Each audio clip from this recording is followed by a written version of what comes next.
Odd શહેરમાં કણભાઈ સીમમાં કેળાંગની લૂમોની ચોરી આણંદ જિલ્લાના ઓડ શહેરમાં કણભાઈપુરા વિસ્તારમાં હૈન તલાવ પર આવેલ શૈલેષભાઈ રાવજીભાઈ પટેલનું બ્રાહ્મણવાળું ખેતર જે ખેતર વિનુભાઈ વાઘજીભાઈના કુવા જોડે આવેલું છે તે ખેતર માંગતી તારીખ 25 જુલાઈની સાંજે આશરે 6 વાગ્યા બાદ કોઈ ઈસમો આશરે 30 જેટલી કેળોની લૂમો કાપી ગયા છે।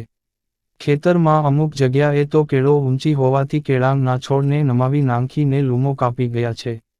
આ ચોરી કરનાર કોઈ જાણભેદુ હોય એવું લાગે છે કારણ કે હાલ ચોમાસામાં રસ્તો જોઈએ એવો સારો નથી માટે કોઈ જાણકાર હોય એવું લાગે છે।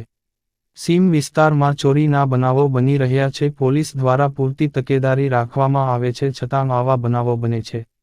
Reporter Dilipbhai S Patel, Od, Anand GPK news. આપણે શું નામ તમારું? શૈલેષ પટેલ। હા, અને આ વિસ્તાર કયો છે તમારો?